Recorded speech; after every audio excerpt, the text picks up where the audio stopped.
Pessoal, continuando aqui, né? Depois de um cafezinho aí, a gente fala aqui das causas de acidentes, né? Por que os acidentes acontecem? Qual é o nosso maior risco de acidente hoje? Então, aqui a gente tem aqui a planilha de Bird, né? Que era um francês, maior estudioso aí dessa parte de incidentes, acidentes, né?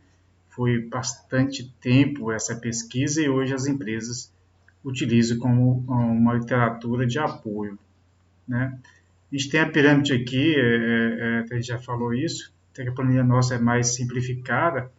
A gente tem aqui a base, aqui são os desvios, né, que ele reflete para todas as outras camadas da pirâmide, né? Quanto mais desvio você levanta, você trata eles, mais o ambiente é seguro, né? Aí vem as proporções.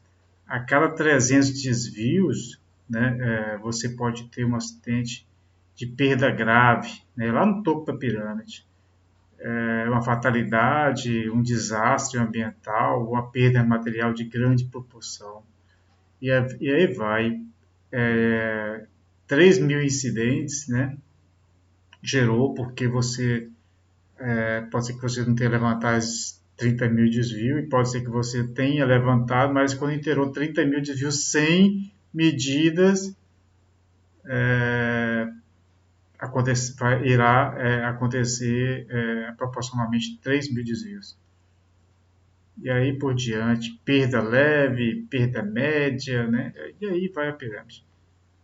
Bom, aqui aquela teoria do iceberg, né? O que está para ver são as fatalidades, ferimentos, as doenças, né? E o que está escondido são os desvios, né? Ainda eles são geralmente a causa ou uma das causas, né? Não usar o EPI, não fez desconhece a permissão de trabalho, não realiza o TDS, e aí vai uma série de desvios que aparentemente é um iceberg escondido, né? Bom, continuando aqui a questão de ato inseguro, né? Tem uma lei aí que não pode falar isso mais, ato seguro. Aí algumas empresas se deram assim, mudaram o nome, ato baixo padrão, né? Que é toda atitude, omissão, ação incorreta, aquele tema de imprudência que a gente falou, né? E fator pessoal de segurança, e condições de baixo padrão, né? As condições seguras. Faz que rapidamente. Isso aqui é um exemplo de baixo padrão ou imprudência, né? Pessoa subindo um poste aí descalço e tal, próximo do quadro de energia. Parece que é um quadro de energia elétrica, não dá para ver direito. Improvisamento de ferramentas, né? Não usa EPI, não usa os acessórios, escada, desrespeita a sinalização, né? Isso que são exemplos de atos seguros, que não se fala mais, né? Não se mais pode culpar o trabalhador, né, devido a um ato, né? Que isso está fora da norma.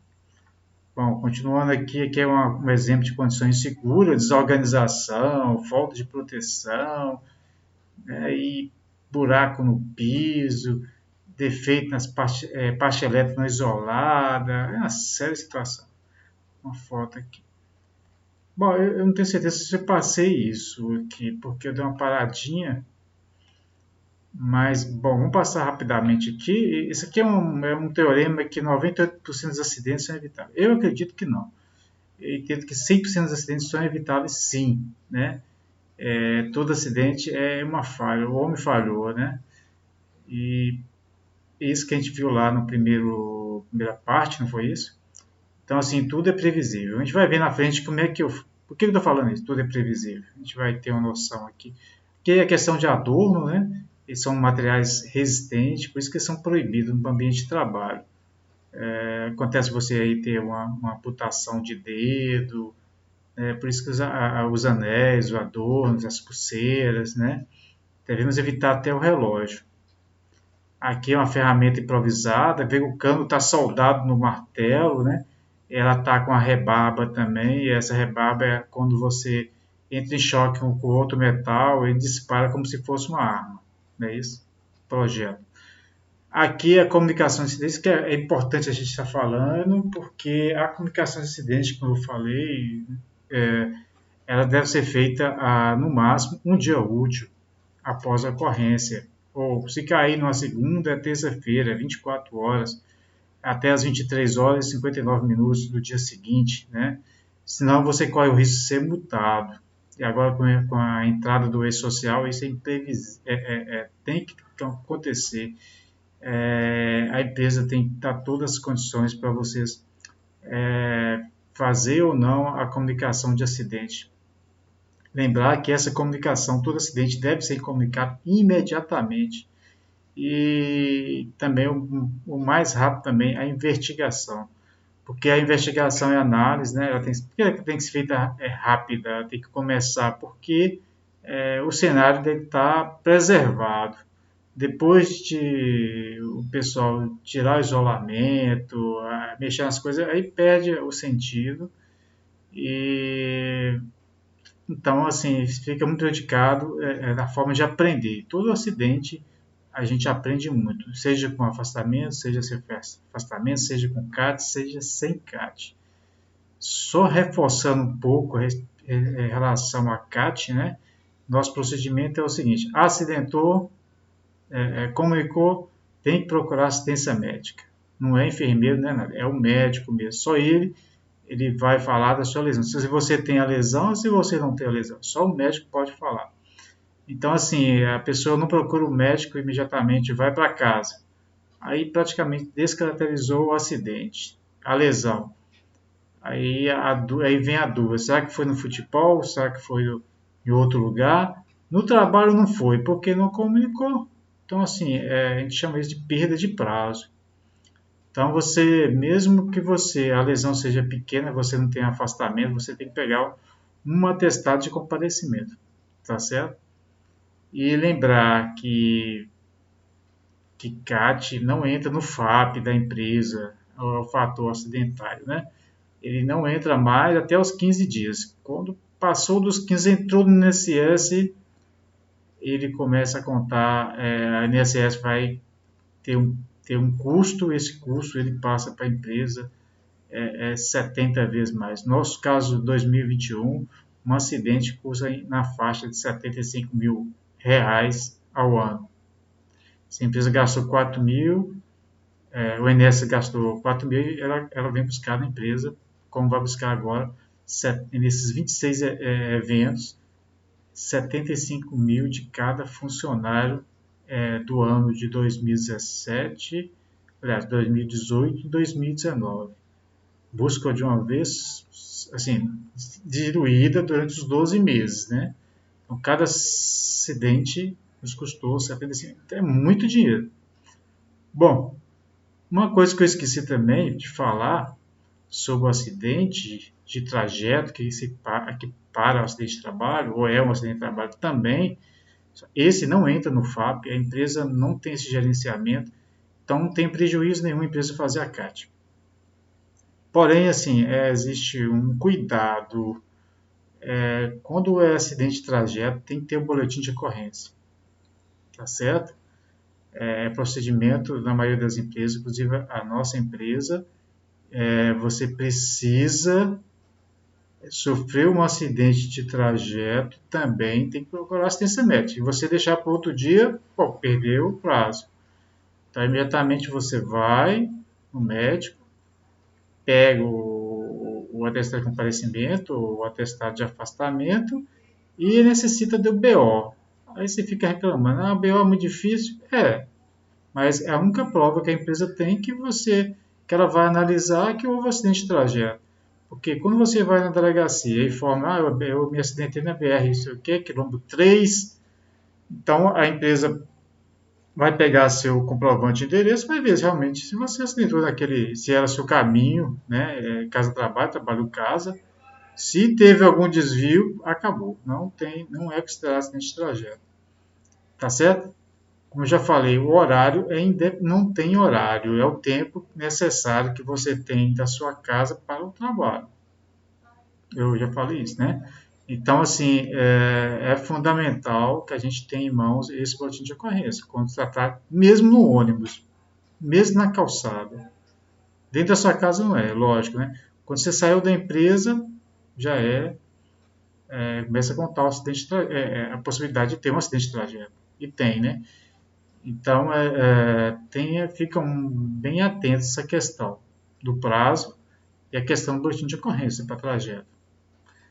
O pessoal acha que a gente fica assim, pedindo coisa a mais, mas não é, porque disso aí a gente não vai no local, a gente vai analisar onde aconteceu, a hora. Mesmo que você, né, a informação que você dá para a polícia, não tem assim como investigar, como a gente não é polícia, a gente vai colocar na CAT, se for devida, o que você escreveu no BO. E ponto, final. Tá certo? Agora volto a falar de novo. Perdeu o prazo, foi no dia seguinte, já era.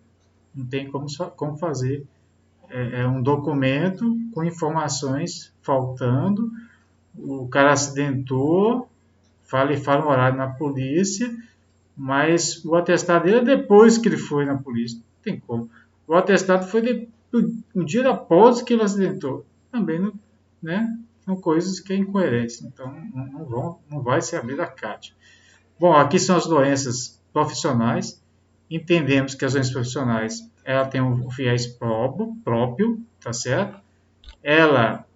O INSS tem uma relação de doença que tem nexo com um acidente de trabalho, então necessariamente você precisa ter uma CAT para se afastar do trabalho como auxílio-doença.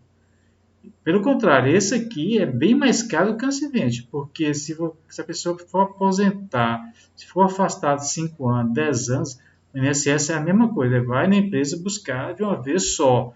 Então, assim, a gente tem o FAP, por exemplo, a pessoa se afasta por uma doença, ela transforma no acidente de auxílio-doença de 10 anos, 20 anos, a empresa paga de uma vez só, né, quando é pagar o FAP. Então, doenças são complicadas. Tipo assim, se a sua atividade tem uma exposição por exemplo, a chumbo, por exemplo, no caso da Moura, né? Você tem uma relação de agente, esse agente tem uma relação de nexo com doença. Então, entrou lá, já viram auxílio doença. É o pessoal de carga e descarga, questão da ergonomia, questão da lombar, né? Já está intrinsecamente um nexo causal. O INSS ele nem busca prontuário nem nada. É problema da empresa que admitiu a pessoa que não tinha condição física suficiente, eu já veio com esse problema, e vai cobrar da empresa. É assim que eles trabalham. Ok? Só para entender bastante um pouco em relação à doença. Então, tem um fiéis próprio e o que as empresas podem, no caso de uma situação dessa que se paga, é recorrer. Mas muito difícil para ganhar. Pode ganhar sim, mas muito difícil. Bom, então as doenças tipo surdez, se está exposto a ruído, se tiver uma perda, você já se viu que ele pode ir para o INSS, precisa da CAT. Se ele é um pedreiro, tem dermatite, né? Por isso que os exames admissionais devem ser rigorosos, né? Para não ter esse problema. Tendinite, tenosinovite, miosite, bursite. Bursite dá muito no ombro, né? Então vai sempre fazer essa relação com a gente. Portanto, falar, esse é mais caro do que o acidente. O acidente de trabalho, a gente viu a questão criminal, né, penal, né, a gente viu lá, e o valor, e a questão da civil, né, aquele preço do acidente, que é muito caro. Vai a pessoa vai na justiça com perdão de perda de ruído. O processo pode ser oneroso para a empresa, assim, se ela não estiver bem protegida. As investigações, a gente falou, né, deve ser feita imediatamente, né? A comissão mínima é o encarregado e é uma pessoa da CIPA, um representante. Se tiver técnico, ótimo. Técnico também. E se tiver engenheiro, ótimo. Né? Nunca menos do que um representante da CIPA e o carregado, ou o supervisor, um líder, tá certo? Nunca pode ser menos que isso, uma investigação. Responsabilidade. Tem como principal objetivo bloquear e limitar os perigos e riscos identificados na análise de acidente, bem como a implantação do plano de ação da mesma. Antes de eu passar aqui a relação das normas que a gente atende, né? Vou passar aqui um assunto que a gente vê que é questão de perigo. A gente já fala assim de um como um todo, a questão do trabalho em altura e espaço confinado. Então, vou passar aqui rapidamente. Vamos falar um pouquinho de espaço confinado. O que é espaço confinado? É um ambiente, né, que não foi projetado para a ocupação permanente do homem. Né? O que acontece? Se é identificado o espaço confinado com a placa, tá certo? Vou passar aqui, mostrar aqui melhor. Isso aqui é um espaço confinado? Né? Não foi projetado para ocupação, então tem uma norma, a MR 33, a NBR 14606, a NBR 14787. São todas bem parecidas, né? A gente segue aqui a MR 33. Então você vê aqui que existe uma identificação, uma placa identificando espaço confinado, área de risco de morte, né? Perigo, espaço confinado. Aqui você vê que a gente tem que ter um ritual de espaço confinado, porque aqui você tem risco de altura, você tem risco de choque elétrico, você tem risco de animais peçonhentos, você tem a umidade, você tem, você pode ter gases inflamáveis, gases tóxicos, poeira, então tudo que você pensar, você pode ter um espaço, temperatura. Então, assim, por isso que a gente pede que tenha o treinamento, em primeiro lugar, né? Se for trabalhador, 8 horas de treinamento, perdão, 16 horas inicial. Se for supervisor, essa pessoa que está aqui medindo seria o supervisor de entrada de espaço confinado, né? E está medindo aqui os gases, né? Monóxido de carbono, dióxido de enxofre, oxigênio, tem o suficiente. E esse aqui, provavelmente, com cinto de segurança, deve ser o trabalhador. Todo trabalho confinado não pode ser mente de duas pessoas. Você vê aqui que aqui tem uma escada, teria que ter um tripé aqui de resgate, auto-resgate. Aqui tem um exaustor para puxar a poeira, algum gás tóxico, né? E para ventilar, para melhorar a temperatura. Então, aqui na mão dele aqui tem uma análise de risco e na outra uma permissão de trabalho. O trabalhador sempre desce com o cinto amarrado numa corda. Porque se ele passar mal, alguma coisa assim, a outra pessoa precisa entrar no espaço confinado. Ele simplesmente isso a pessoa. Vou passar aqui rapidamente. Então, isso, o que eu falei, o que é espaço confinado? É isso aqui. Tá certo? Agora, existem posso falar para vocês que existem algumas práticas, né, que a gente tem que ficar atento, que a gente vai adquirir com experiência, né? Tipo assim, eu trabalhei em Minas Subterrânea, né? Minas Subterrânea, tem lá 600 quilômetros de profundidade no subsolo, tem as galerias, né? É bem complexa, é um maciço, rochoso, que pode ou não desmoronar a qualquer momento, apesar de ter um mapeamento e um monitoramento sísmico, né? Nem todas as minas têm, mas se estuda todo tipo de abalo. Então, você entra numa galeria dessa, por exemplo. A primeira coisa que se preocupa é um breu escuro, né? Tem que ter lanterna, né?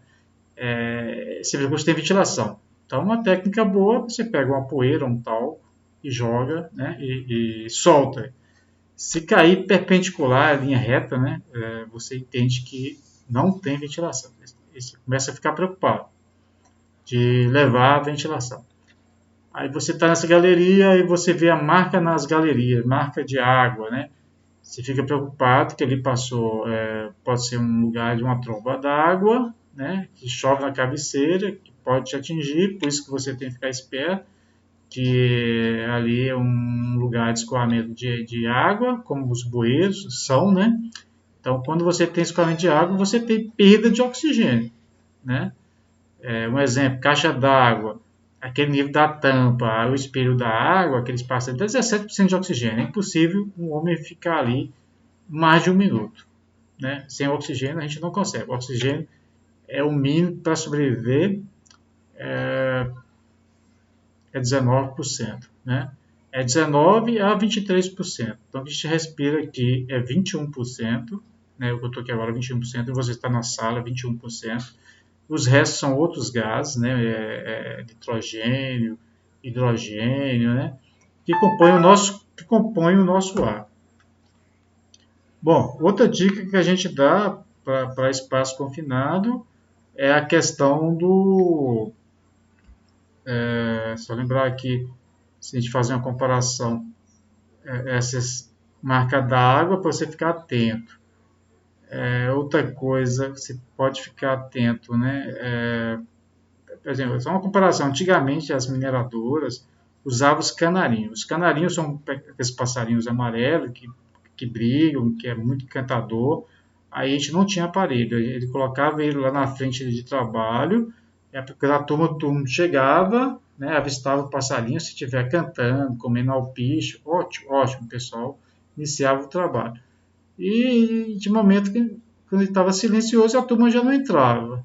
Então, uma coisa errada, um bolsão de algum gás tóxico, né? Hoje é proibido usar esse tipo de animal para essa situação. Ainda existe, entre aspas, né? Nas empresas químicas, o pessoal tem assim, a gente tem visto muito, né? Araras, pavão, né? Não porque eles realmente são bonitos, tal, mas eles têm um significado, porque eles têm uma sensibilidade de um vazamento de gás, né? Outra coisa também a gente pode comparar cachorro, tem questão de terremoto. Cachorro é um animal interessante. Eu sou de Montes Claros, por exemplo, teve uns terremotos lá, razoável, abaixo, né? 30 minutos antes eles já sentiam e eles latiam, né?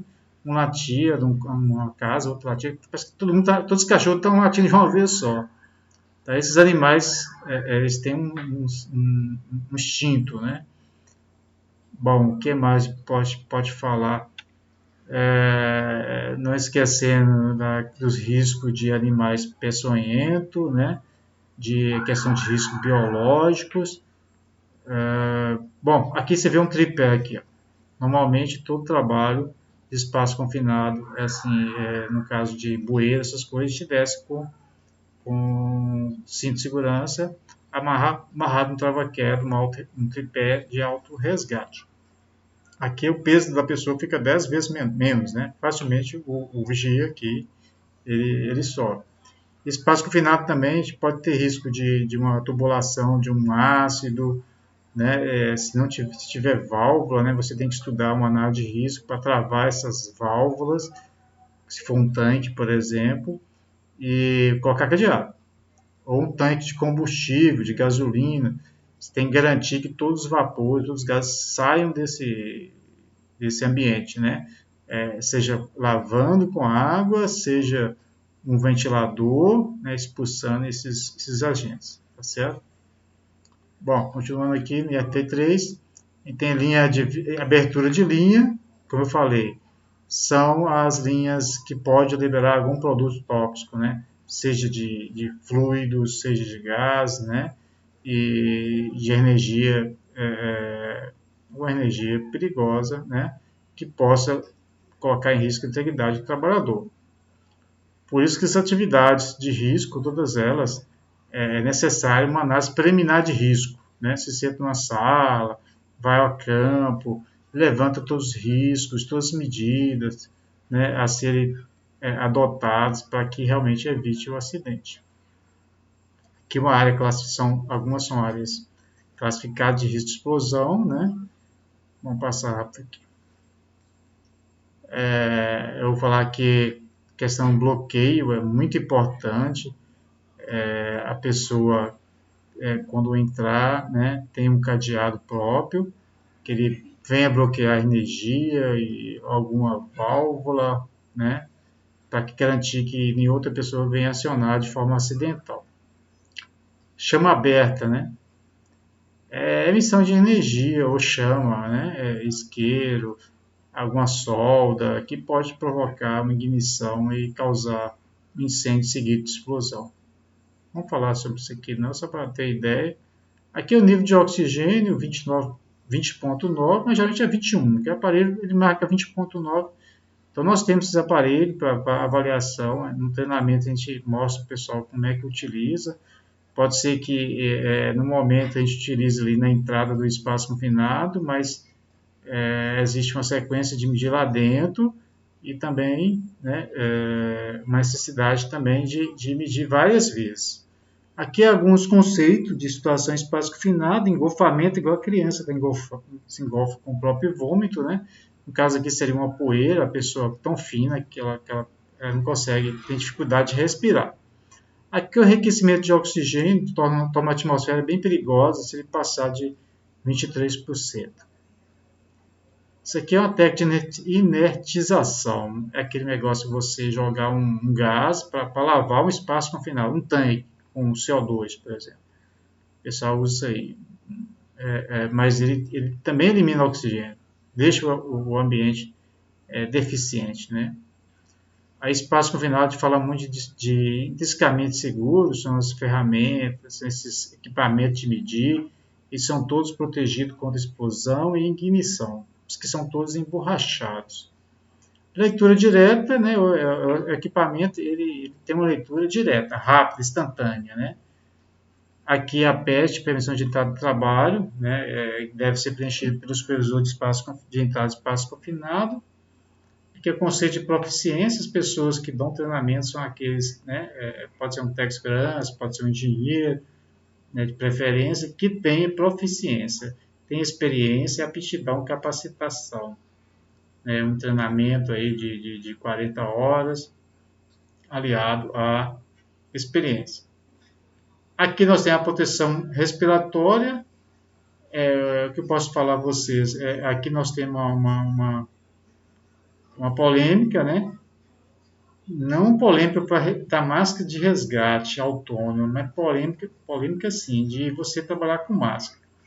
Possa ser que isso venha te enganar. Você está com dificuldade de respirar, não seja porque aí você fica confuso. Será que é a máscara ou será que está faltando oxigênio? Então tem situação que isso aqui é definida na área de risco, ó, pessoal. Vai ter poeira, vamos entrar sem máscara mesmo. Aí pode ser, a poeira é coisa pouca, a gente vai estar com máscara. Então, assim, se define aqui, por existir essa contradição. Purgar, vou falar, responsável técnico aqui é uma pessoa habilitada. O que é pessoa habilitada? A gente falou isso aqui, é uma pessoa que tem um registro no CREA. A gente tem habilitado e qualificado. Qualificado ou tem um curso técnico ou é um engenheiro. No caso aqui, a pessoa habilitada é aquele que tem um registro no conselho. Então, ele é responsável técnico, tá certo? Risco grave iminente é quando a condição pode causar um acidente ou doença profissional com lesão grave. Então, assim, em espaço confinado, a gente não pensa duas vezes, abandona o espaço de qualquer forma. Risco psicossocial é aquele risco que influencia mentalmente, né, a saúde do trabalhador, provocado por tensões diárias. Né, até eu falei, estou lembrado no outro vídeo, né? Tipo assim, vamos falar aqui um exemplo. A Tecom antigamente tinha uma sala lá que ficava lá uma técnica de enfermagem aferindo a pressão do pessoal, aqueles que trabalham em área de risco e aqueles que queriam operar equipamentos de risco, né? Equipamentos de R$1 milhão, né? Então eles iam para essa sala. A gente chegava, tomava café, mas essas pessoas, além de passar a tomar um café ou não, deveria ir para essa sala, que era uma sala de café também, tinha umas mesas, tinha lá o cuscuz, tinha lá essas coisas aí, o suco, o pão, etc. Porque a empresa não confiava no café do trabalhador para trabalhar na área de risco. Então, na medida que a menina ia fazendo a aferição da pressão, ela tinha um questionário, a anamnese, que a gente chama, né? Aí tinha algumas perguntas, né? Tipo, o senhor dormiu bem? Quantas horas o senhor dormiu? você está bem? Como é que está em casa sua esposa, seu filho? Aí tinha caso que realmente, depois, se tiver tudo ok, ia dar um cartãozinho e essa pessoa ia para frente de trabalho participar da DS da área dele. Mas tinha casos que ele não recebia quando detectava alguma situação, tipo assim, fulano saiu brigado com a esposa, né, o filho foi preso no domingo, o pai estava no CTI, se gostava do pai dele, não sei, a mãe, né, tinha acabado de falecer. Então essas coisas, vamos falar uma coisa, questão de Gaia, né? Pode não parecer, mas isso é importante, né? Para que não ocorra uma perda de um equipamento de 1 milhão, não ocorra um acidente de morte, né? Então, assim, isso é conversar com o funcionário. Então, a gente tinha essa prática, né, de fazer dessa forma. Ouvir o funcionário e naquele dia, se realmente estivesse bem, ele era afastado da frente de trabalho. No outro dia, quem sabe, voltava. Então são influência, né, mental dos trabalhadores, ou se ele toma algum medicamento de depressão, se ele está depressivo, tem uma série de coisas. Então, assim, esse questionário, né, ele é verbal, e se identifica ali na hora e pronto, sem questionamento. Supervisor de entrada, eu falei, é aquele que faz o treinamento, é um técnico de segurança, é um encarregado, né, é esse que libera o pessoal a entrar em espaço confinado, de forma segura. O trabalhador só é autorizado depois que ele faz o treinamento. Tem os EPIs, tem o teste de segurança. Aqui, voltando a falar, trava, né, cadeado, chave. Isso aqui é para fazer bloqueio de energia. Entendo que tudo que é bloqueio, ele tem que ser individual. Então, praticamente, todos os trabalhadores têm que ter um cadeado, por exemplo. Normalmente acontece que não, em alguns casos não tem, mas eu recomendo que tenha, tá certo? E na estatística é assim, sempre morre dois, né? Morre mais situações que morre mais dois do que um, né?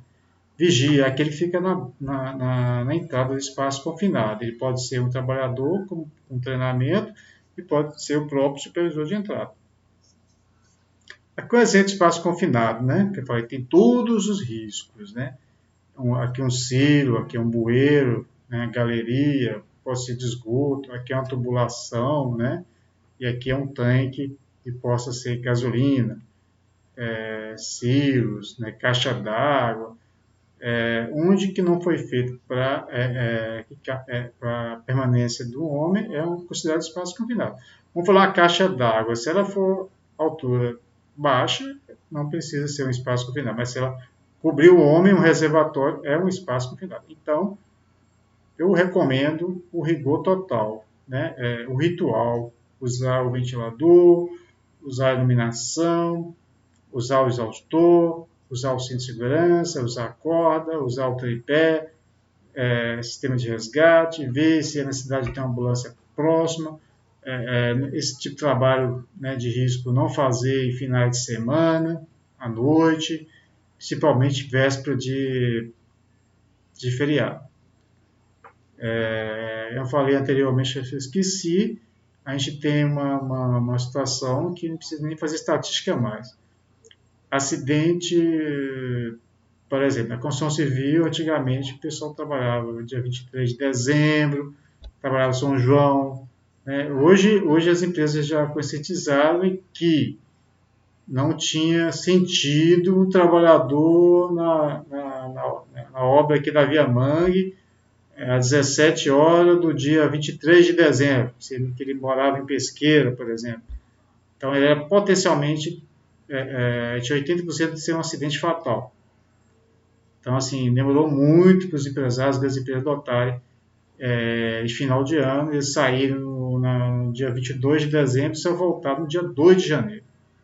Isso foi uma medida importante, onde os gestores uma ação que realmente foi positiva para a redução de acidentes, somente acidentes graves. Então, essa questão de atenção, né, por isso que o serviço noturno é só coisas de inspeção, coisas leves. O que preocupa muito é que o pessoal quer deixar fazer serviços de alto risco final de semana. Isso é em véspera de feriado. Então, por isso os acidentes sempre acontecem mais final de ano, próximo a dezembro, Natal, depois São João, né, Nordeste, mas São João, e esse terceiro, janeiro e fevereiro, e meados de março. Sempre é assim, sempre foi assim, e sempre, eu posso falar de cadeira. Então, a segurança fica até mais atento com relação a isso. Então, à noite pode ser que tenha menos serviço, mas quando acontece acidente é para lascar, né? Vamos dizer assim, o pessoal fala. Aqui voltando a falar em R33, né? Tem trabalho em altura, volta a falar, né? Tem tudo, né? Vou passar rápido aqui por causa do tempo, realmente. O ASO, o pessoal trabalha em altura, o espaço confinado, é um ASO especial. Tem que estar apto para trabalho em espaço confinado, apto para trabalho em altura. Está escrito lá, assinado pelo médico e pela pessoa também que vai fazer o trabalho. Por que está apto? Porque tem uns exames específicos, como eletrocefalograma, tem exame de cuidado visual, né? Exame de coluna, o raio-x da coluna, né? E outros exames aí. Aqui tem a responsabilidade do supervisor de entrada, né? De fazer o teste, de preencher a permissão de trabalho. Aqui é a responsabilidade do vigia, né? Ele não pode abandonar o posto de trabalho dele, isso é falta grave, iminente, tem que parar a atividade. Aqui as medidas administrativas que devem ser feitas, né? Manter cadastro de todos os espaços finados da empresa, e aí vai, né? As permissão de entrada tem validade somente para cada entrada. Saiu para o almoço, fecha a permissão. Voltou do almoço, abre a permissão. Tá certo? A não ser que lá ficam duas pessoas trabalhando, né? Aí a pessoa vai para o almoço e volta. A outra turma volta. Não tem problema não. Mas saiu todos, aí tem que abrir novamente, fazer outras avaliações, outro documento e o pessoal voltar a trabalhar. Passar rápido aqui. Aqui o equipamento que mede, né, nós temos esse equipamento aqui, é o multigás, então ele é da MSA, ele mede deficiência de oxigênio, ele mede inflamabilidade, se aparecer um gás, um produto inflamável, que gera uma atmosfera, né, carregada, ele te dá sinal aqui. Então, assim, a gente trabalha sempre com um medidor aqui. Se tiver 21% de oxigênio, está ótimo, a gente vai trabalhar. Se tiver um pouquinho menos, porque a mais, a gente suspende o trabalho. Não há necessidade de trabalhar. Sei que existe um limite, 19 a 20, 23, né?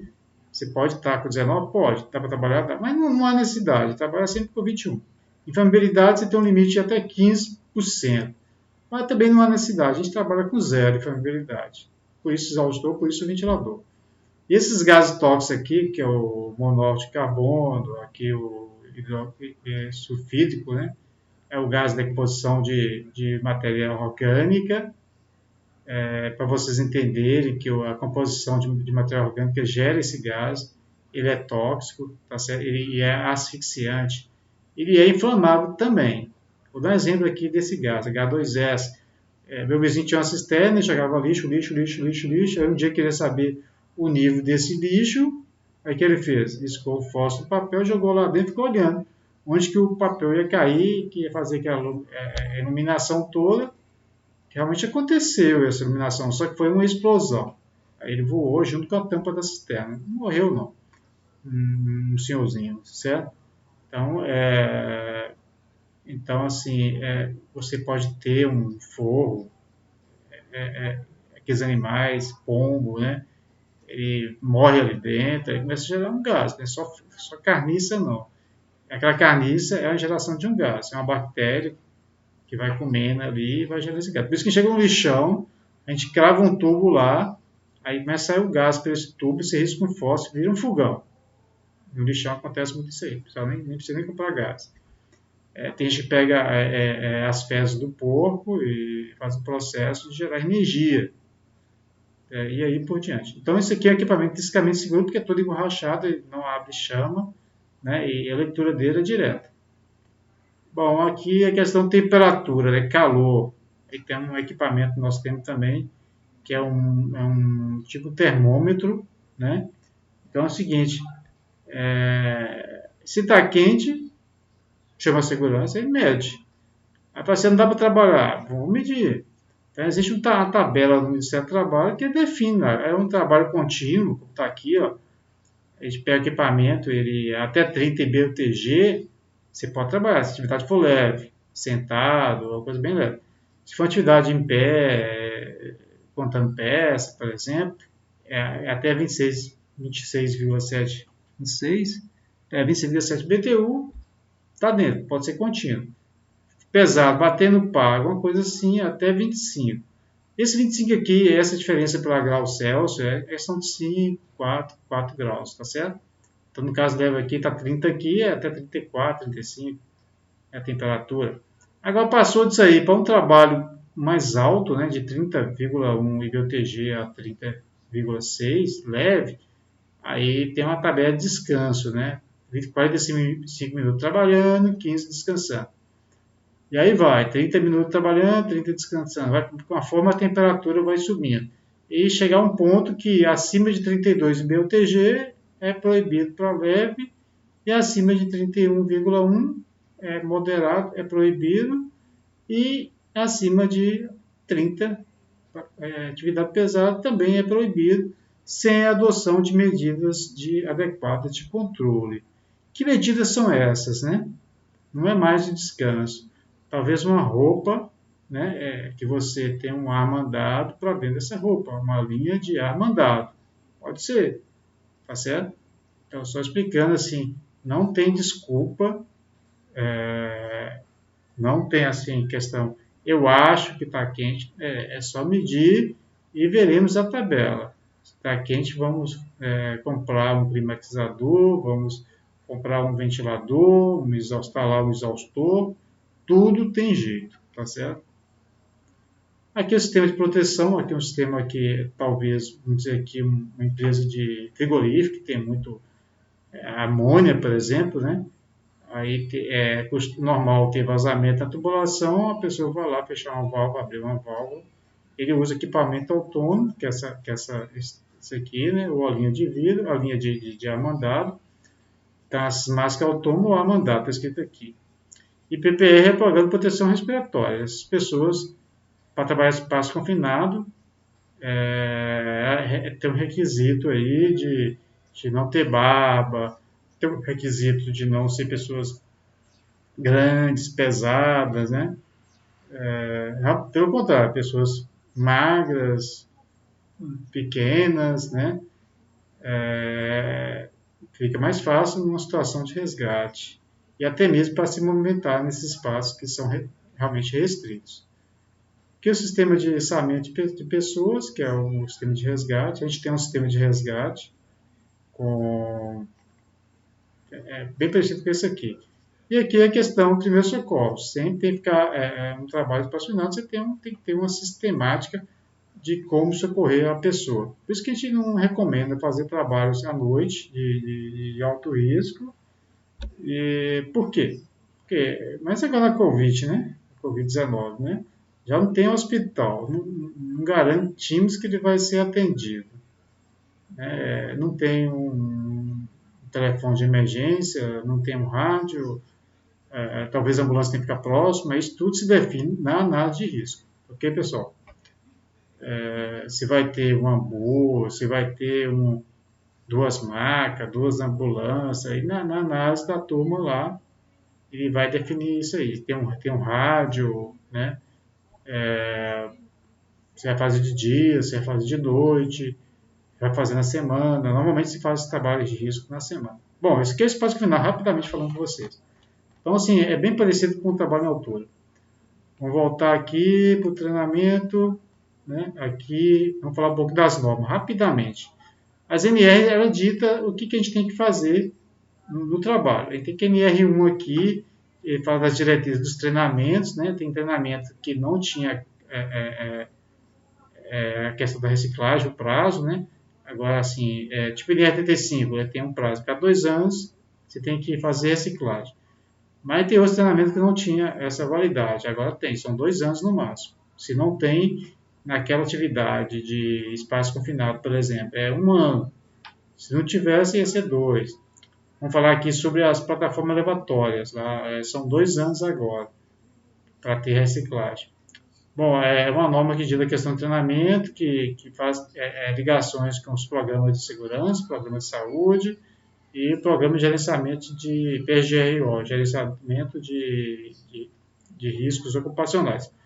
Essa inspeção prévia, esse aqui foi vetado aqui, né, não existe mais. A NR3 aqui é embargo e interdição do Ministério do Trabalho, que hoje é a Superintendência do Trabalho, que hoje também é Ministério da Economia. Então, assim, o fiscal hoje tem uma tabela de risco ali. Então, ele te mostra que realmente se deve realmente vai interditar aquele setor, aquela área, aquele equipamento. Ele olha na tabela e fala. Ficou bem simples e prático essa questão. Porque sempre levantava dúvida, será que precisava separar a empresa toda ou um setor? Então, hoje já tem essa tabela, como você vai ser orientado. QNR4 aqui são os dimensionamentos dos técnicos, segurança, engenheiro, médico, enfermeiro, técnico de enfermagem, né? Esses profissionais aqui, então não é por acaso que eles são contratados, que a empresa quer. Existe uma norma de acordo com o risco e o número de efetivo, ok? Bom, essa norma aqui, no nosso caso aqui, o SESB, ele é estadual. Tem um SESB aqui no Pernambuco, outro na Bahia, Paraíba, todo estado tem um SESB. Uns que são poucas pessoas, existe só um técnico e o técnico de enfermagem, né? É assim que se faz. Bom, aqui é a CIPA, então tudo que você precisa saber da CIPA, a responsabilidade, processo eleitoral, então está dentro desse NR5 aqui, né? Estabilidade na gestão, os treinamentos que ele tem que participar, tudo que você pensar está aqui. Aqui, NR6, EPI, fala lá das proteções de cabeça, tórax e membros, né? Fala o que serve cada EPI, a importância do CA. Então, para ser EPI, tem que ter um certificado de aprovação do Ministério da Economia, tá certo? Tipo assim, a gente tem aqui as máscaras de proteção, máscara cirúrgica, não tem CA, não é EPI. A gente utiliza, né, as máscaras cirúrgicas. A PFF2 tem CA, a N95 tem CA, né, a luva de procedimento tem CA para risco biológico, né? A luva de PVC para riscos químicos, né? E aí por diante. Capacete tem, protetor solar, apesar que a gente usa, não tem CA, né? A capa de chuva tem CA, o calçado tem CA. Então, assim, se é EPI, tem CA, tá certo? Aqui o programa de controle médico, aqui de acordo com a segurança, informa os riscos, o médico informa os exames que devem ser feitos, são complementares para gerar o atestado de saúde ocupacional. E nele também tem uns cronogramas de ações preventivas e de exames médicos, e etc. Aqui nós temos a NR8, que é edificações, questão de estrutura de escadas, né, e altura da edificação, essas coisas. A QNR9 é questão de segurança do trabalho, programa de proteção de riscos ambientais. Aqui se prevê aí as medições de ruído, não mais assim, esse aqui tinha um programa que a gente tinha que fazer anualmente e até mudou, né, praticamente assim, não é mais o PRA, é o PGR, Programa de Gerenciamento de Risco. Até então, essa época aqui, se preocupava só com riscos físicos, químicos e biológicos. Agora a gente tem que colocar no programa os riscos de ergonomia, os riscos de acidente, seja mecânico, seja elétrico, seja de espaço confinado. Então, assim, tem que colocar todos os riscos agora. Aqui é a velha NR10, instalações elétricas, né? As medidas de segurança que devem ser feitas, né, nas instalações elétricas. Aqui existe profissional que ele que a gente falou agora, se ele é qualificado, ele é técnico, eletrotécnico, por exemplo, ele é técnico, eletromecânico, são pessoas qualificadas, ou engenheiro, eletricista, são pessoas qualificadas. Agora, habilitadas é outra coisa. A pessoa tem que ter um registro no conselho. Se for engenheiro, CREA. Se for técnico, é no Conselho Federal de Técnico, é CFT. E tem o último, que é os capacitados. São esses profissionais habilitados e qualificados, eles treinam, eles autorizam outras pessoas a fazer trabalho em eletricidade, e também desde que eles tenham um conhecimento básico em eletricidade. Então, assim, não é muito aconselhado, né, trabalhar com esse pessoal que se formaram em obra hoje, porque o mercado tem suficientemente pessoas com curso técnico, né? Então, a capacitação vai depender muito do profissional habilitado e qualificado para capacitar. Tá certo? Porque a gente entende o seguinte: um curso de 190 horas do Senado, eu entendo que não seja suficiente para deixar uma pessoa apta para a atividade. Ela tem a prática, tudo bem, mas sim, se for contratar um artista, por que não pega um menino com curso técnico? É oportunidade para as pessoas que já estão estudando, que estudaram, né? Infelizmente, tem pessoas que ficam no meio do caminho, infelizmente.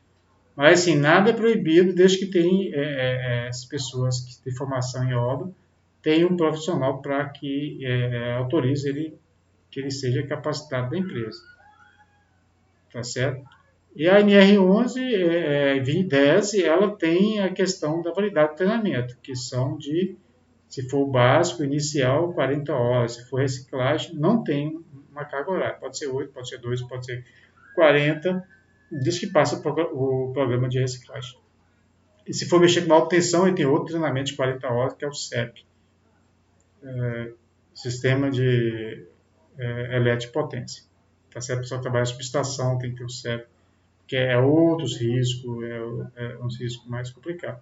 Não pode trabalhar desacompanhado dentro de subestação, uma série de coisas. E quem é R11, transporte e armazenamento de materiais, aqui é os equipamentos, né, as paleteiras, as empilhadeiras, né, esse tem que ter um treinamento específico de operação nesses equipamentos, bem como a questão de segurança. Daqui se fala da NR11. Né?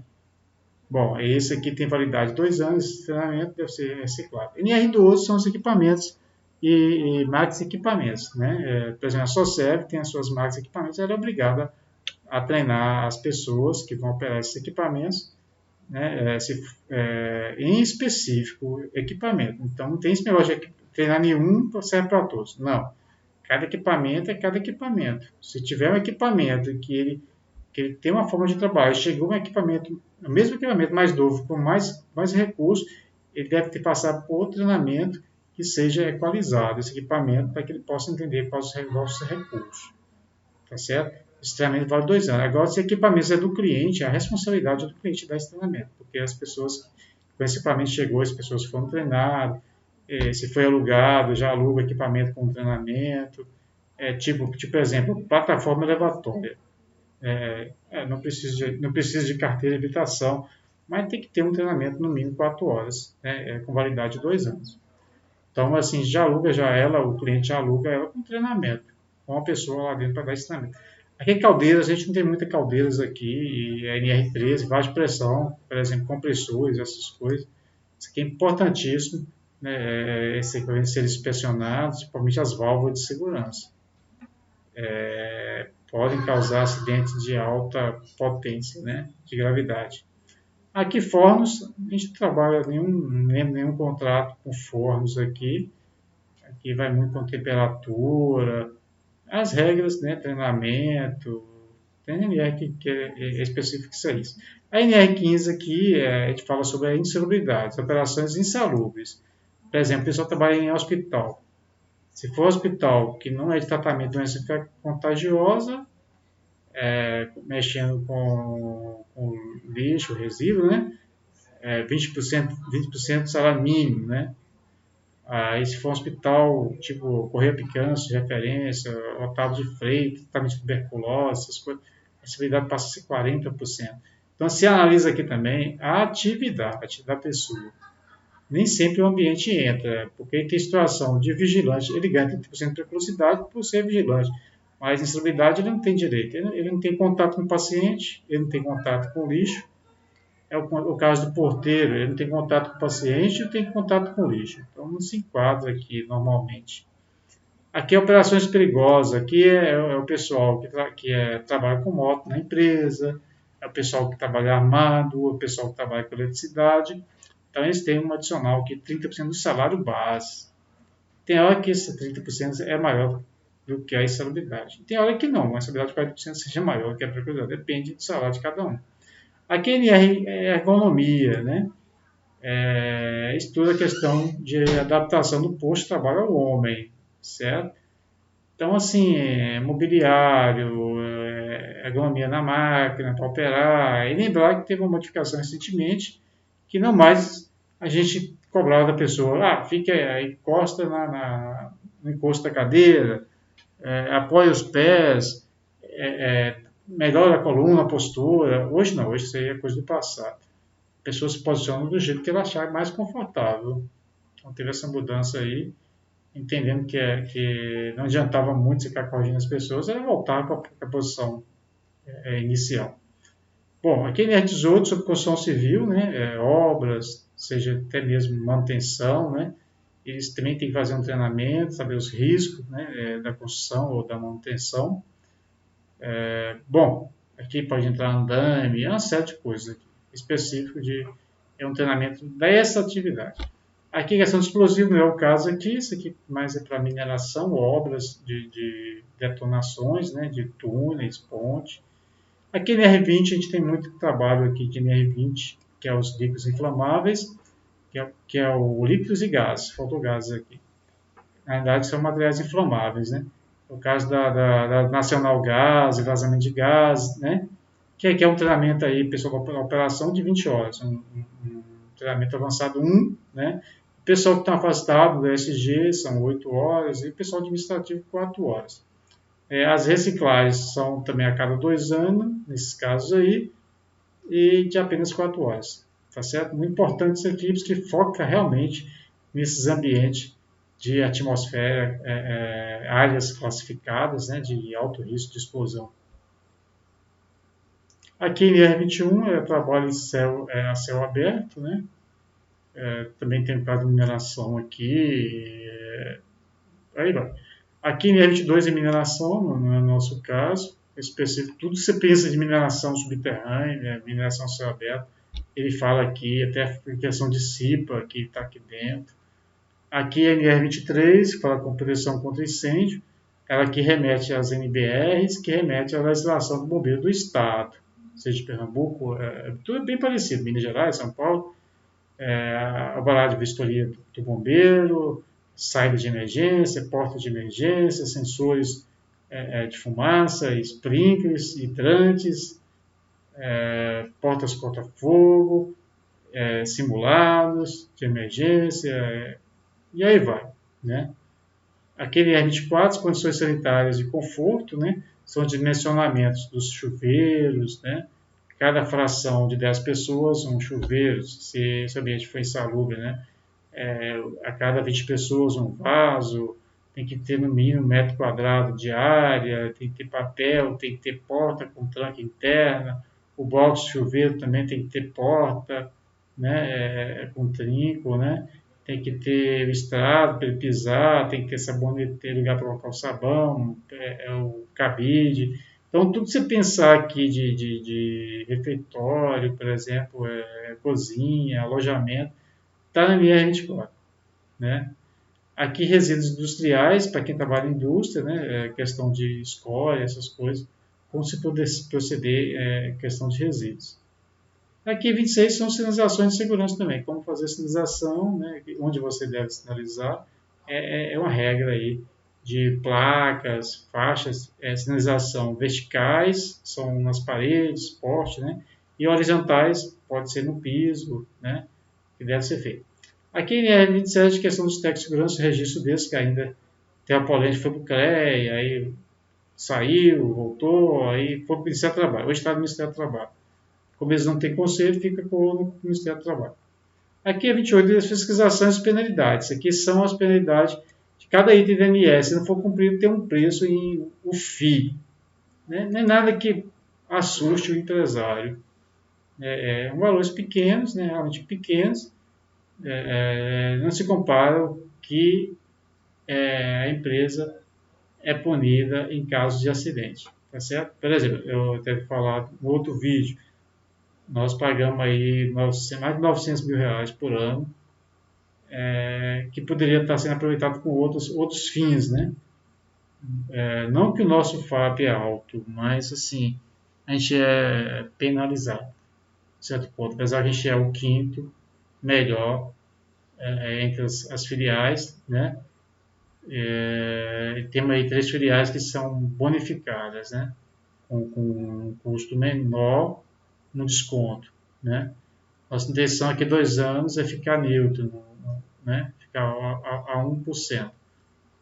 É pouco assim, de falando assim, mas comparando com a folha de pagamento da empresa, é um valor que chega aí nas casas de mais de R$ 1 milhão.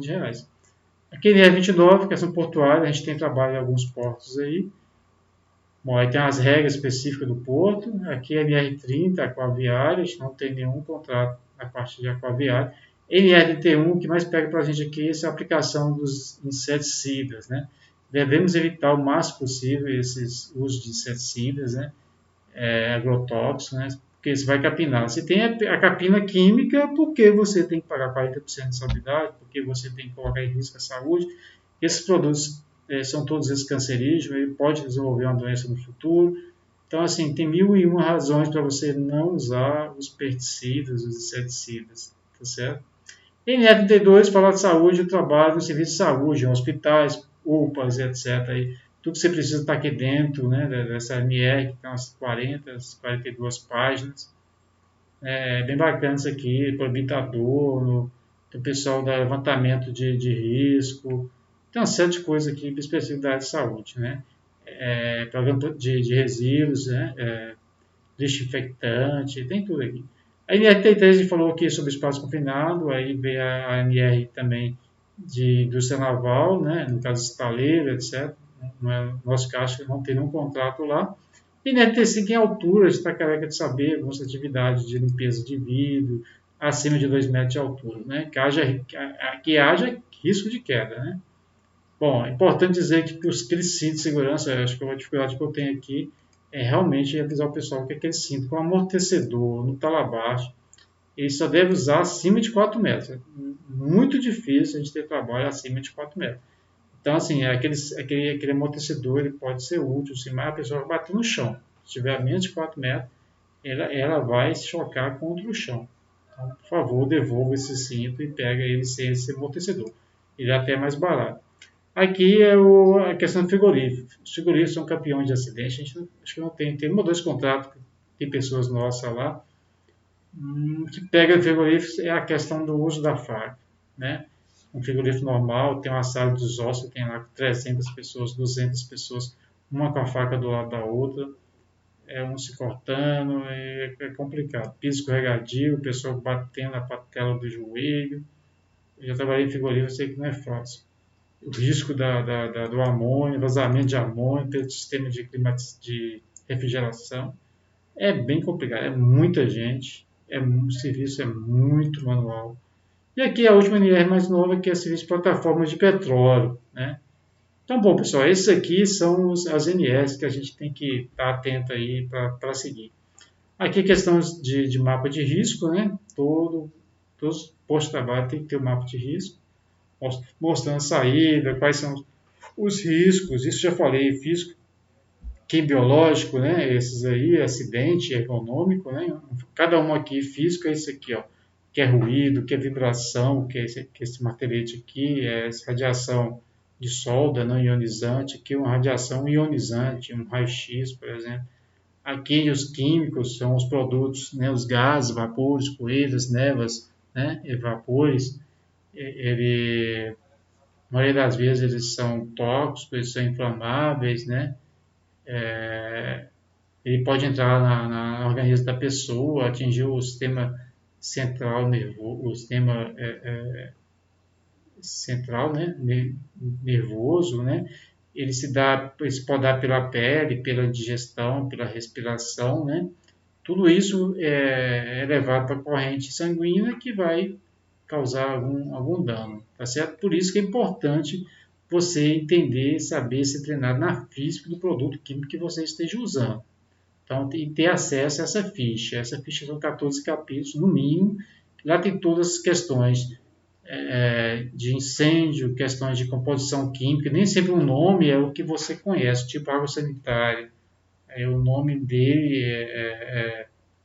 é outro nome, procloreto de sódio, cloro, né? Então, assim, o tine, por exemplo, é super perigoso, ele traz problema no sistema central nervoso, ele fala lá, causa até impotência sexual, ele causa uma série de coisas. Por isso que não deve lavar a mão com tine, com gasolina, essas coisas. Então, assim, isso que é muito importante, né, para a questão de prevenir doenças. Aqui a questão de agentes biológicos, a gente já quer saber, vírus, bactérias, fungos, né, se dá pelas entradas respiratórias, digestão, com essas contaminações aí. E a questão de ergonomia, né, a gente está sempre batendo essa parte de cá, porque questão de treinamento, levantamento de peso, né, apesar que a gente não tem grandes considerações aqui, a ser o pessoal de transporte de manual de botijões, né?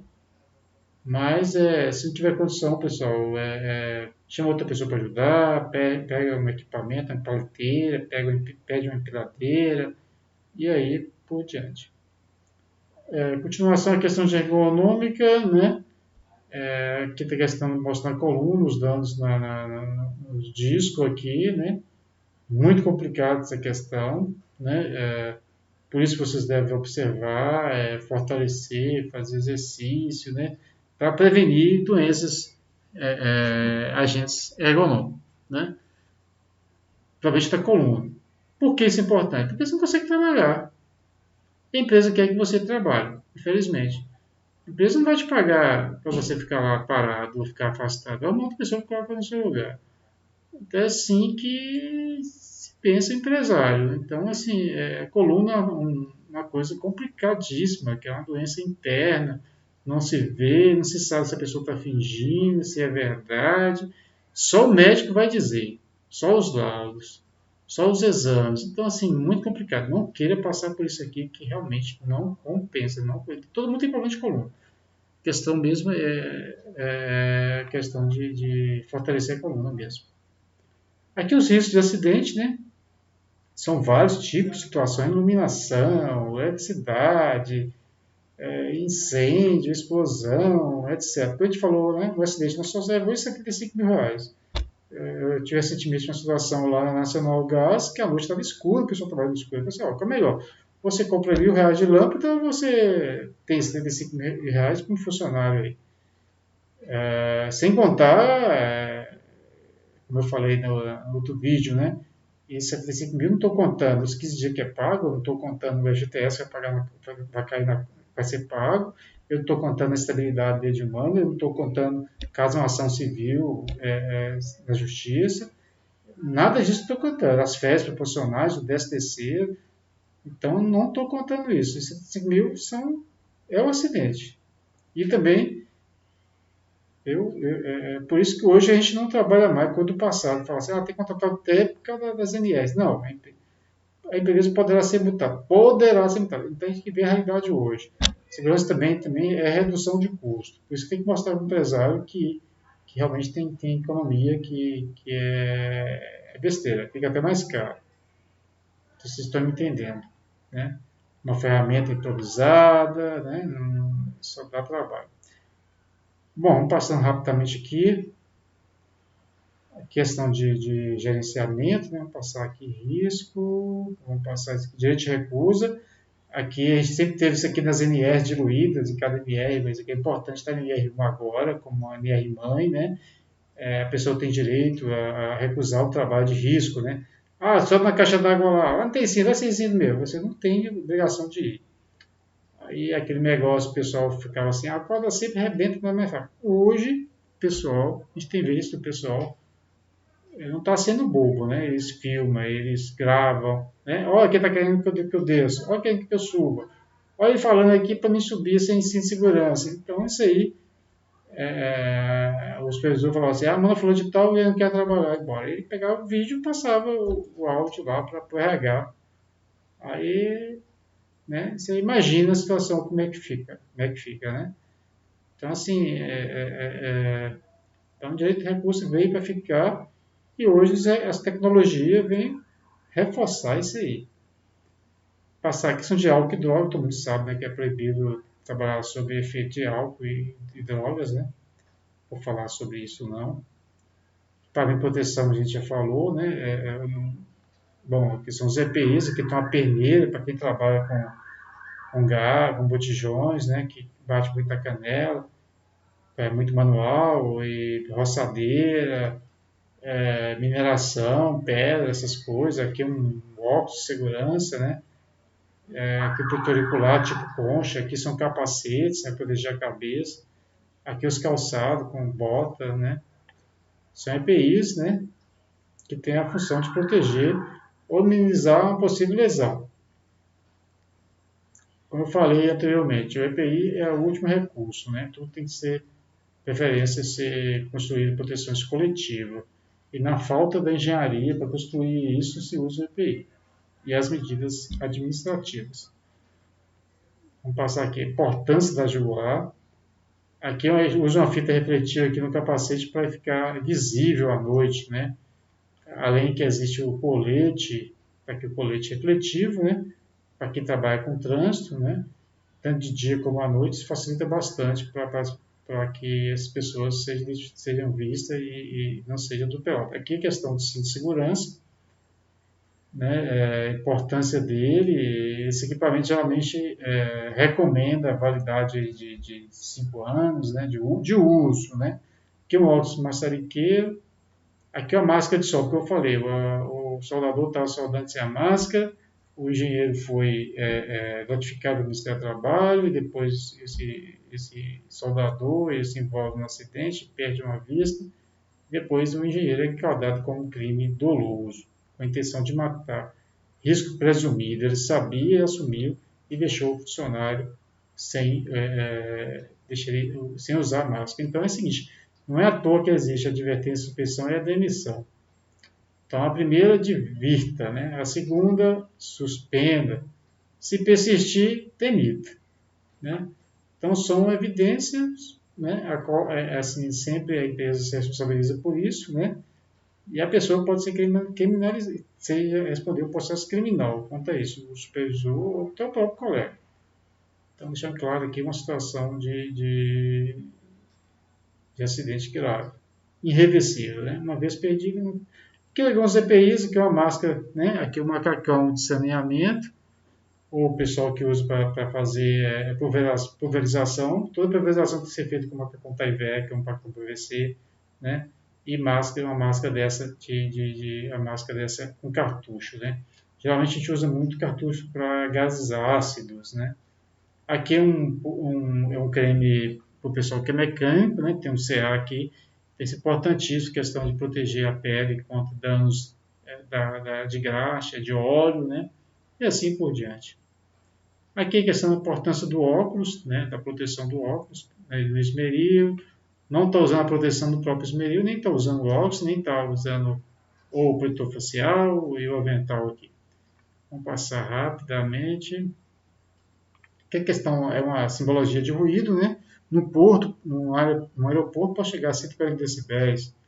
O limite nosso é 80. É que na Socerv geralmente chega a 80, 82, 83, nessa faixa, onde tem indústria, né? O pessoal trabalha bem recuado nas áreas administrativas, nos corredores de produção, principalmente produção automotiva, né? Bom, aqui questão de ferramentas, organização, né? Nunca trabalhar com ferramentas, improvisar ferramentas, né? Tem total condições perfeitas de ser trabalhado, né? E aí por diante. Lembrar que os eletricistas têm uma ferramenta especial com isolamento, né? Elétrico. Aí, bom, pessoal, aqui são questão de doenças, né? Contato com produtos à base de petróleo, que é a questão dos calçados, né? Da pulseira que proíbe o uso de adereços, né? Sapatos com abertura. O pessoal da área de saúde, o calçado não pode ser aberto, né? Sapato sem biqueira protetora, né? pessoal trabalha em indústria, tem risco de cair uma mocharia, tem que ser com biqueira. Ou biqueira de aço ou composite. Composite é um plástico tanto mais duro que o aço. Bom, aqui a questão do... Isso aqui é a ficha de EPI. Importantíssimo. Todos os registros que a pessoa recebe EPI, ele deve registrar EPI, deve colocar o nome, colocar a data de entrega e assinar. Tá certo? E final do mês entregar a segurança do trabalho. E quando for devolver o EPI também, é colocar o EPI, a data que foi devolvida e verificar que foi o supervisor, o coordenador encarregado, se realmente ele devolveu o equipamento em mais condições. Ou não estava usando, está dentro do armário. Isso é pior do que esquecer de trocar. Aí vem as questões das ferramentas, né? Aqui é uma boa prática, né, de organização. Lembrar que as ferramentas pontiagudas devem ser protegidas, com a mangueira, com a bainha de facão, por exemplo, para que você, no acidente, onde você for armazenar isso ou for retirar esse negócio de algum lugar. Vou passar isso aqui. Aqui é ferramentas elétricas, todos devem receber treinamentos, né? No uso das fradeiras, das lixadeiras, todos têm que passar por treinamento. Pode ser dado por um técnico de segurança? Sim, pode ser dado. Pode dar para um eletricista? Pode. Bom, aqui, que é bem pesado, né? Vou falar sobre isso. Tem muito trabalho com isso, com lixadeira, né? Bom, aqui é um dano que a lixadeira pode causar, ela pode estar um trinco, a pessoa não perceber e causar um estilhaço, pode te pegar uma artéria e já era. Bom, uma coisa importante aqui, de autossegurança, a gente falou a importância disso aqui, né? Normalmente a responsabilidade é do líder da área, né? Os técnicos fazem de autossegurança também, e são programados, mas necessariamente tem que ser em cima dessa programação, tem que ser realmente prioridade, o que o contrato está vivendo, aquela situação, que aquela frente de trabalho esteja vivendo, que as pessoas precisam saber, e esse contato é muito importante que seja feito todos os dias. Vamos passar aqui, geralmente esses contatos são de 5 a 10 minutos em média, né? No local de trabalho mesmo, tá certo? Tem que ser registrado.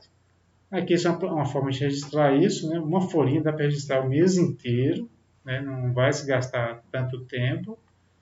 Depois dá uma roupa cada dia que a pessoa participou. Eu falei, a análise preliminar de risco agora, falando sobre isso aqui, muita ferramenta, talvez é a mais importante. Todo trabalho, toda tarefa tem que ser analisada, todos os riscos, e esses riscos serem trabalhados e bloqueados, para que não haja o acidente. Então, você analisa a identificação da execução da atividade, passo a passo. Essa atividade tem esse risco de queda de altura, esse choque elétrico, o que eu vou fazer, tal, vou proteger isso, vou isolar, vou sinalizar. E também a atividade crítica de risco tem que ter permissão de trabalho. Então, você está numa área de produção lá na Musashi, por exemplo, área fulano de tal, eu tenho que abrir uma permissão de trabalho para fazer limpeza do ar-condicionado, por exemplo, uso de trabalho em altura. Aí quem vai autorizar é o dono da área, geralmente é o dono da área, ou o técnico de segurança. Geralmente é o dono da área ou o técnico de segurança, na prática, nessas indústrias. Bom, que a validade, né? Pode ser revalidada essas permissões de trabalho? Pode, né? Vou passar rapidamente, geralmente ela vale por um dia, no máximo, né? A trabalho que requer essa permissão de trabalho são trabalhos extremamente perigosos, eletricidade, trabalho acima de escavações, né? Superior a 1,25 m de altura, radiação ionizante com gases, realmente espaço confinado requer essa permissão de trabalho. Aqui um tipo de situação, dessas situações aí, com linha de vida e outras coisas aí. Aqui falando um pouco de altura, né, que a gente falou, trabalho em altura é considerado altura acima de 2 metros de altura que tenha risco de queda. Tá certo, pessoal? Se tiver numa escala de incêndio, não tem risco de estar no 28º andar, não tem risco de queda, você está numa cobertura. Tem aquela mureta ali, não é trabalho em altura, não tem risco de queda nenhum. Tá bom? Mas você aproximar de uma janela que você possa projetar para a fachada do prédio, sim. Você está no shopping também, você está na marquise, também é trabalho em altura. Precisa de treinamento, precisa do cinto, talvez um trava-queda, talvez uma corda, um ponto de ancoragem, e aí vai a situação, deve ser analisado pela análise de risco. Aqui é essa peça metálica, é o trava-queda para movimentos verticais, né? Se a pessoa desliza nessa corda, quando subir uma escada, né? ou está no andaime de fachadeiro, ou andaime, um andaime aquele de balancinho, né? Então usa muito esse tabaqueiro aqui para deslizar na posição verticais, as verticais, né? Bom, aqui é o cinto de segurança, aqui é um mosquetão, aqui é um talabache. Vamos falar, muito cuidado com o talabache com absorvedor de energia. Ele só serve para trabalhar acima de 4 metros de altura. Nós não temos muitos casos aqui, quase nada, trabalha acima de 4 metros. Então, assim, devolva esse talabache e pega o 100 absorvedor de energia. Ele ajuda, mas você vai bater no chão, se for abaixo de nível. Aqui é ativo andaime, né? Então, os andaimes devem ter projeto, né? Tem de ser responsável um técnico de um engenheiro mecânico. Ele deve ter escada de acesso, ele deve ter rodapé, ele deve ter papelado, tem que ter os travessões, né? Ele tem que seguir um projeto, né? E as pessoas que forem montar têm que receber um treinamento de montagem de andaime. Então, é muito simples fazer um andaime. Andaime, se você usar, também você tem que fazer um isolamento. Lançar 3 metros na periferia aqui e fazer um isolamento, com cerquite, com cone e fita zebrada. Entender que cone e fita zebrada é sinalização, não é isolamento. Tá certo? O pessoal confunde muito. Então, o cone e a fita zebrada não impede a pessoa de entrar. Pode funcionar, mas é o risco de você querer fazer tão pouco e acabar uma pessoa se acidentar, cair um material na cabeça da pessoa. Bom, vamos passar rapidamente aqui. Que algumas situações, né, se vê na cidade aí, o cara escorando um tijolo furado, não vai aguentar, vai desmoronar o andaime. Bom, aqui as inspeções, então, andaime, ferramentas, furadeiras, todos devem ter um checklist de inspeção. Aqui é um caso, normalmente, do tijolo, né? Aqui é a falta de sinalização, né, realmente 3 metros, né, de periferia. Um tijolo desse cair na cabeça da pessoa, a gente imagina o estrago. Aqui são as plataformas elevatórias. Essa aqui é tipo sanfona, né? E essa aqui é articuladas. São os meios de trabalho na altura mais seguro que tem. Existe um treinamento de média de 4 horas, não precisa de habilitação, mas é importante ter um vigia aqui no solo para estar acompanhando essa pessoa aqui. Não que ele fique de baixo, né? E essas áreas devem ser isoladas. Como não estão isoladas aqui, elas devem ser isoladas. Então, esse equipamento cheio de dispositivos de segurança deve trabalhar em ambientes nivelados, né? Bom, e a pessoa presa no cinto de segurança no próprio instrumento, aqui na própria gaiola. Então, são equipamentos ágeis, né? Fácil locomoção e bem seguro. Já houve acidente com isso aqui? Já caiu. Por quê? Foi o piso nivelado. Exemplo de proteção contra queda. Aqui é a linha de vida, aqui no trava-queda retrátil, esse vermelho aqui. Aqui você pode, aqui um balancinho de fachada, limpando, pintando, né? Embaixo aqui nesse carrozinho, esse caminhãozinho aqui, lacrando a escotilha aqui do abastecimento de gasolina, um diesel, né? Ele usou um trava-queda retrátil. Ele usou uma plataforma, como não tem guarda-corpo, essas coisas, né? Ele pode usar um trava-queda retrátil. Lembrar, assim, se está trabalhando em estrutura, se tem guarda-corpo, tem uma escada, tudo protegido, não há necessidade de usar cinto de segurança. Tá ok? Não é o caso aqui desse balancinho. Mas tipo numa cobertura de um prédio. Está tudo ok, fechadinho, não tem necessidade. Aqui é a cadeirinha, né? O pessoal que faz limpeza de fachada, algum remate de fachada, né? Vamos passar aqui rapidamente. Aqui um exemplo de checklist de andaime, né? Mais cinto de segurança. Aqui um soldador. As escadas portáteis, né? Geralmente as escadas hoje têm o certificado de qualidade, já vem acoplado uma linha de vida. Nas cabeceiras aqui tem um travamento para porte, e os pés com um sistema antiderrapante, que também são amarrados, né? Aqui são alguns exemplos aqui de escada. Escada de obra. Ainda se pode fazer na obra essa escada, ainda pode ser confeccionada na própria obra. Mas tem que ter um cuidado aí, ser feito uma pessoa que entenda saiba fazer, com materiais, madeira boa. Esses são improvisamentos, né? Vamos falar sobre aqui. Trabalhar quente, né? A gente falou um pouco já disso aí. O risco de incêndio, explosão, né? De queimadura.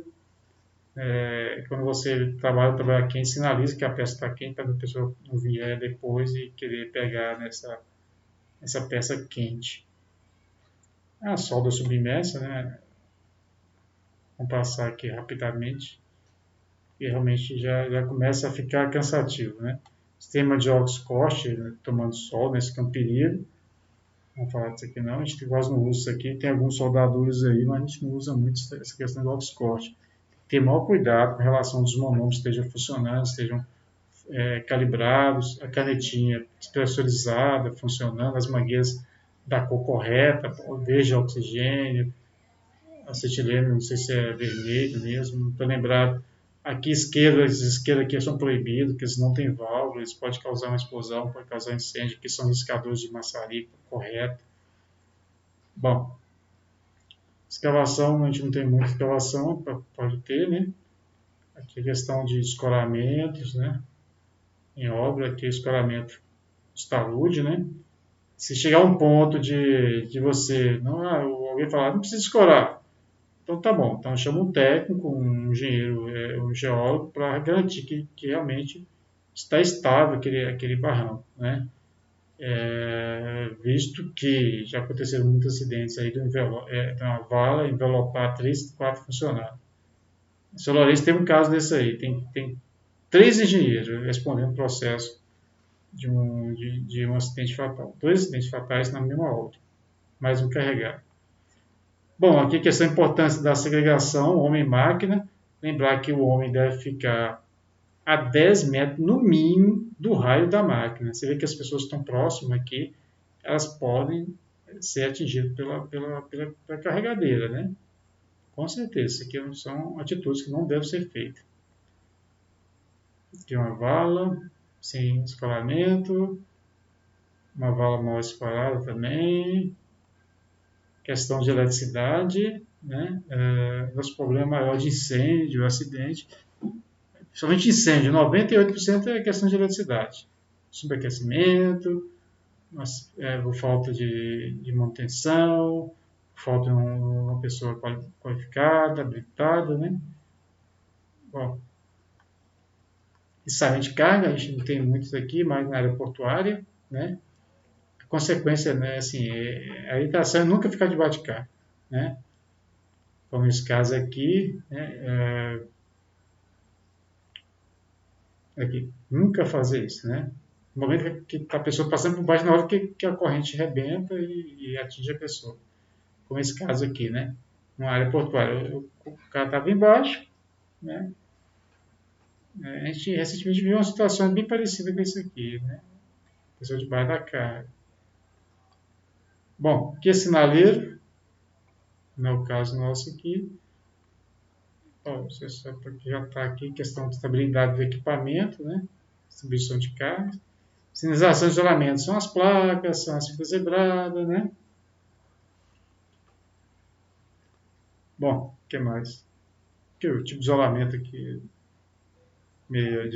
mais de obra, né? Exemplo de estocagem de produtos, né? Cilíndrico aqui dentro da calçada, saco de cimento, na prova física que fala lá do cimento, no máximo 10 sacos de cimento limpidamente, porque já aconteceu morte de um saco de arroz prender e matar o cara, além de alejar outro, né? Nada pode ser deixado no chão, diretamente no chão, né? Por meio de um estrado, como esse aqui. A água mineral, por exemplo, é um alimento, tem que ficar acima do estrado. Um feixe de vergalhão em cima de uma brita, né? Você vê que está atravessado uma sarrafo aqui na perpendicular, né? Mas não fica no chão. Além de proteger aqui as pontas, né? Que não pode ficar um espeto. Cai uma pessoa aí e pode dar uma situação grave. Área isolada, prego, a gente nem isso aqui já não se pratica mais, coisa do passado, né? Se tiver prego, realmente esse lugar tá um lixo mesmo, a questão é essa. questão de extintor, isolamento, né, sinalização horizontal e sinalização vertical. O extintor na posição de, no máximo, 1,60 m de altura. Produtos químicos, falando que é bastante importante, né, conhecer a FISP. Então, cada produto tem uma FISP diferente. Né, e ele fala também da rotulagem também do produto. Todos devem ser identificados, né, pelo menos identificados. O certo seria a rotulagem composta. Se é inflamável, se não é inflamável, se é tóxico. Esse é o correto. Mas a gente vê que tem as empresas, alguns contratos têm muita dificuldade com isso aí. Bom, não pode acontecer isso aqui. A pessoa fica com dúvida. Que produto é esse? E tomar esse produto. Vai que é um cloro. Já aconteceu uma pessoa em funcionário de água, tem uma torneira de cloro, não, uma torneira de iodo, né? Transparente, color, sem cheiro, tomar isso aí, morreu o caminhoneiro. Então, a física é bastante importante. Todas as informações estão lá, desde da composição química, da concentração do produto, tudo, questão relativa a combate a incêndio, a contaminação do solo, ao transporte.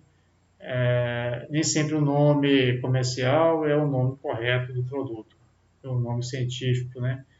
Então, as reações ao organismo, os tipos de exame médico deve ser feito para quem manipula esses produtos, né? Se há necessidade de qual EPI, né? A gente usa, né? Tudo isso aí está na FISP, né? Vai usar luva, se vai usar máscara, se não vai usar máscara, tudo está informado lá.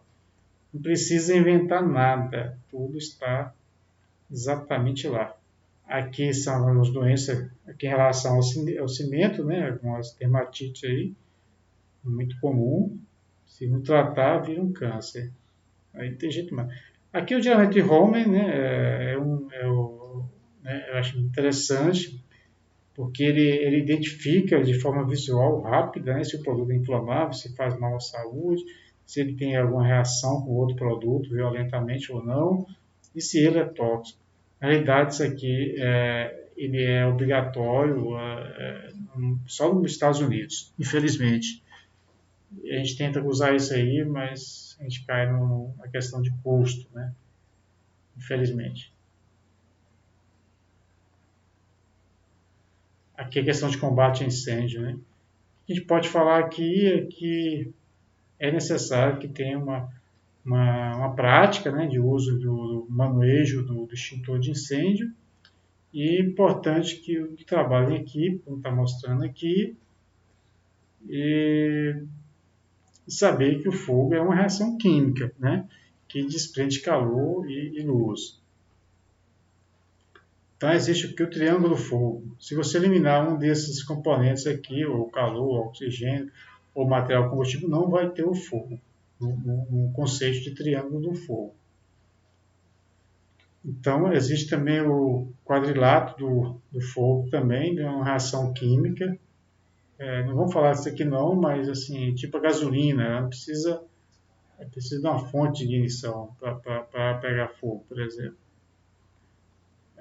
Basta o próprio calor. Bom, vamos passar isso aqui. Não tem tempo isso aqui não. Lembrar que atento que a água não pode ser jogada em equipamento energizado, tá certo? E a água também não se joga em combater incêndio com água e produtos em líquidos inflamáveis. Tá? Só piora a situação. Ponte fogo, ponte de combustão, isso eu vou falar não. Aqui são as classes, né, bem simplesinha, A, B, C, D. Normalmente a gente usa só a classe A, B e C. A classe A é a queima de superfície em profundidade. São os tecidos, as madeiras, né? É o que usa o extintor de água. Classe A, né, é o extintor de água. Borracha, né? E classe B são os inflamáveis, né? A gasolina, o éter, a gasolina, o álcool, e aí por diante. A gente usa o extintor de pó químico, né? Aqui o classe C, que é os materiais elétricos energizados, né? Computador, quadro elétrico, lâmpada, né? Que também usa o pó químico também. É bem simples. Classe D, a gente não vou falar disso aqui não, porque no nosso caso, que é incêndio espontâneo de materiais pirofóricos, né? Manganês, por exemplo, se jogar água ele pega fogo, né? Por exemplo, né? Manganês. Bom, vou passar aqui. Aqui é abafamento de fogo, né? Ele colocou a tampa, abafou, cortou o oxigênio. Aí realmente tem a extinção do fogo. Aqui são extintor, água, para papel, essas coisas, proibido para equipamento energizado. Tem situação que é elétrico, é energizado, mas quando você desliga, ele deixa de ser energizado. Mas para o trabalhador é bom a gente conscientizar que a água não joga em material elétrico. E CO2 é mais também é um extintor, ele não deixa resíduo, ele é importante para escritório onde tem computador, para não estragar o equipamento com outro produto. E aqui o PQS, que é parte muito importante para colocar as centrais de gás, combustível, caminhão, transporte de gasolina, óleo diesel. Espuma a gente quase não usa mais, nem sei se existe ainda, mas deve existir. Vou passar rapidamente aqui. As manutenções do extintor deve ser feita recarga uma vez ao ano e o teste hidrostático basicamente a cada 5 anos. Fazer o teste de se, se, se há necessidade de dar uma pressão e ver se rompe. Passar rapidamente aqui. Geralmente o produto extintor desse extintor não é tóxico. Aquele de pó que parece ser tóxico, mas ele é um bicarbonato, vamos dizer assim, né? E aquele CO2 é um produto, é um gás refrigerante, tipo assim, ele até gela, o pessoal vê o pessoal brincando, fazendo para gelar uma cerveja, essas coisas. Bom, vamos para frente, né? Bom, pessoal, não sei se está ficando claro aí para vocês. Importantíssimo a gente saber sempre o telefone de emergência, aquele contrato. Geralmente é um ramal. E se não tiver, é o bombeiro mesmo, 93. Tem também o da polícia, o 112, que localiza um posto policial mais próximo, ou 190. E a SAMU é 192, não é isso? Bom, as comunicações têm que ser rápidas, né, e objetivas. Comunicação de emergência. Falar pausadamente, diga seu nome, onde está, né, e relata resumidamente o que aconteceu. Isso aqui, então, é um comunicado de emergência. Vou passar aqui as escadas de incêndio, as portas de emergência, a sinalização, não é isso? Aqui o grupo de abandono, né? Tem que sempre fazer exercício de abandono de instalação junto com a brigada. Que é a orientação de abandono, de manter a calma, não correr, né? Bom, essas coisas. Mais orientações aqui. Para ponto de encontro. Como eu falei, as empresas têm sistema de alarme, né? De fumaça, sistema de sprinklers, né? E aí vai. Bom, não vou falar sobre isso aqui não. Também não. Meio ambiente. Só a questão da prevenção, né? A questão da fauna, né? A fauna são os animais silvestres, né? Os pássaros. Aqui a flora é a vegetação, as plantas, as árvores. O ar é o que a gente respira. São situações que a gente deve preservar e não contaminar. A água está faltando um quinto aqui, que é o solo, tá certo? Muito importante a prevenção do meio ambiente. Né? Aquele conceito atual de meio ambiente, não vou falar sobre isso aqui não. Aqui a questão da reciclagem, muito importante, né? A questão de você reaproveitar, né? Tem até os C3R, 5R. Primeiro é você reaproveitar, segundo é você reutilizar, terceiro é reciclar. Bom, passar aqui. Educação ambiental, as lixeiras, né? É uma linguagem universal, né? Amarelo é metal, azul é papel, o plástico Então, isso aqui é importante para que esses recursos possam voltar, né, a serem utilizados. Vou passar rapidamente isso aqui, né? Passar aqui. Bom, os problemas que a gente tem aqui hoje é a seca, é o desmatamento, é as queimadas, né? É a redução da biodiversidade, né? Da fauna como da flora. Então, vem as poluições de derretimento das geleiras, né? Que é a poluição do ar com empresas de carvoarias, né? Está mostrando aqui. Bom, o lixo tóxico, né? Das indústrias, né? Jogando direto nos mananciais, peixes mortos, né? Com metais pesados. Isso é só para a gente também ter o respeito com o meio ambiente e preservar. Então, para acabar, é isso aí. Respeito,